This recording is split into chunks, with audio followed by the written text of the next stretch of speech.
मुंबई के छोटे डेयरी कारोबारियों के प्रतिनिधियों ने शुक्रवार को Maharashtra food and drug administration से राज्य के नए दूध स्वच्छता नियमों को मानने के लिए 2 महीने का समय और मांगा है। उन्होंने तर्क दिया है कि खुले दूध की बिक्री को तुरंत बंद करने से उनके कारोबार पर बुरा असर पड़ेगा। इस सिलसिले में शिवसेना नेता संजय निरुपम के नेतृत्व में मेवाड़ एकता मंडल के एक प्रतिनिधि मंडल ने एफडीए के ज्वाइंट कमिश्नर से मुलाकात की। हालांकि वो कमिश्नर तुकाराम मुंडे से मिलने आए थे, पर वो नहीं मिल सके। ज्वाइंट कमिश्नर से मिलने के बाद पत्रकारों से बात करते हुए निरुपम ने कहा कि प्रतिनिधि मंडल मुंबई भर की लगभग 50,000 छोटी डेयरियों का प्रतिनिधित्व कर रहा था। निरुपम ने कहा कि कोई भी स्वच्छता और सफाई का विरोध नहीं कर सकता, सफाई ठीक से होनी ही चाहिए। हम एफडीए कमिश्नर तुकाराम मुंडे द्वारा शुरू किए गए अभियान का विरोध नहीं कर रहे, लेकिन ये नियम तुरंत लागू नहीं किया जाना चाहिए, बल्कि व्यापारियों को नए पैकेजिंग नियमों को अपनाने के लिए 2 महीने का अतिरिक्त समय दिया जाना चाहिए, ऐसी मांग वो करते हैं। हालांकि इसके पीछे सरकार की मंशा क्या है और इसके पीछे कौन लोग हैं, उन्हें नहीं मालूम, लेकिन कोई भी नियम अचानक लागू नहीं होने चाहिए। वो जस्ट समझ लो कि जो छूटा दूध है जो आप उस पर कुछ वो बंद करने की बात कर रहे हैं, तो वो ऐसा नहीं, कुछ ऐसे नियम निकाले कि हम भी फॉलो कर सके उसको।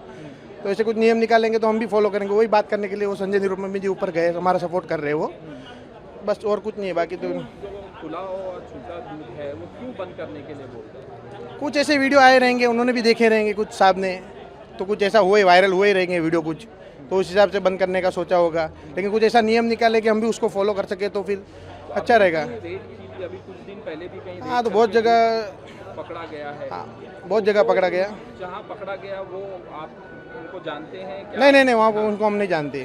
वो जो पैकिंग वाले थे वो अलग ही, हमारे में से कोई नहीं है। हाँ जो हमारे दूध वाले उसमें से कोई नहीं है। तो आप क्या चाहते हैं, कैसी गाइडलाइंस होना चाहिए?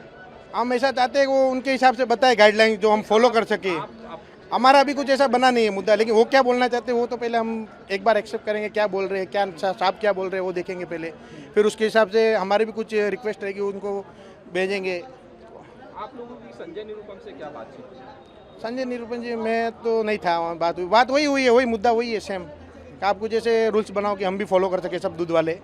हाँ तो आज तो ठीक है 20% ही आए, लेकिन 100% रहेंगे तो बहुत तादाद बहुत बड़ी हो जाएगी। आप लोग कौन सी संस्था से हैं, कौन से मतलब उससे हैं, आपका नाम भी बता दीजिए। संस्था तो कुछ ऐसा नहीं है, लेकिन है, हाँ मेवाड़ से हैं, बस राजस्थान मेवाड़ से हैं हम सभी भाई।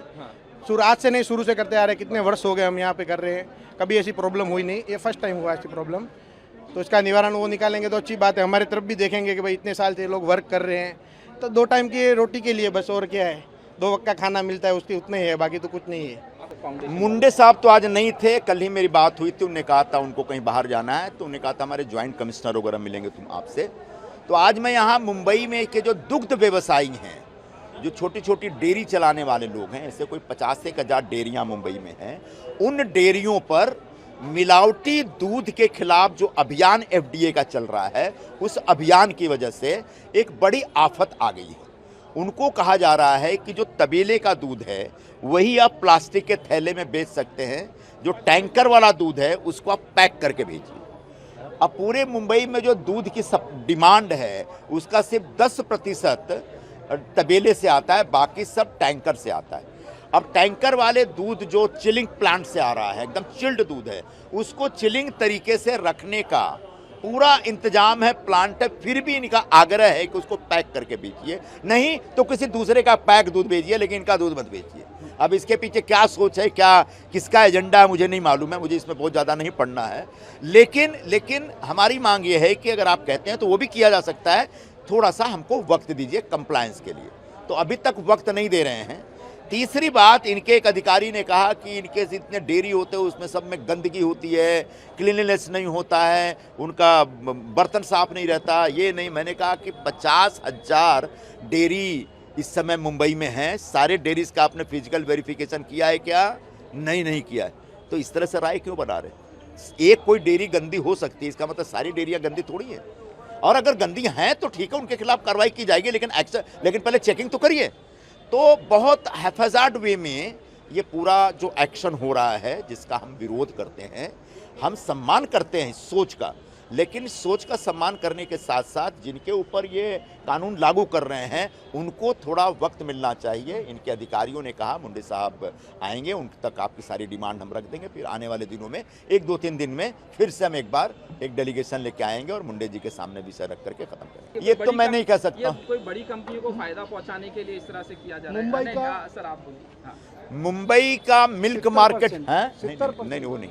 मुंबई का मिल्क मार्केट पूरा फाइनेंशियली कितना बड़ा है मेरी जानकारी में नहीं है, बिल्कुल होगा, कहीं ना कहीं आंकड़ा पड़ा होगा, मैंने कभी अभी तक स्टडी किया नहीं है। लेकिन मैं इतना कह लूँगा कि मुंबई के हर नागरिक तक रोज चाय पीने के लिए या शुद्ध दूध पीने के लिए या फिर दूध का दही बनाने के लिए जो दूध जाता है वो यही सारे 50,000 डेयरी के लोग पहुँचाते हैं। इनसे ही जुड़े जो डिलीवरी बॉयज़ है वो घर घर पहुँचाते हैं। अगर इनका धंधा चौपट कर दिया आपने तो लोगों के यहाँ मिल्क सप्लाई खतरे में पड़ सकता है, और बहुत ज़्यादा इन पे दबाव डाला तो इनका दूध महंगा हो जाएगा, जिसका सीधा असर सामान्य नागरिकों पर पड़ सकता है। तो जो आप पैक्ड मिल्क की बात कर रहे हैं वो बड़ी बड़ी कंपनियां, बड़े बड़े प्लेयर्स हैं, तो कहीं ना कहीं बड़े बड़े प्लेयर्स को फेवर देने के लिए और छोटी छोटी डेयरियों को तकलीफ में डालने के लिए अभियान नहीं चलना चाहिए, ऐसी हमारी अपेक्षा है।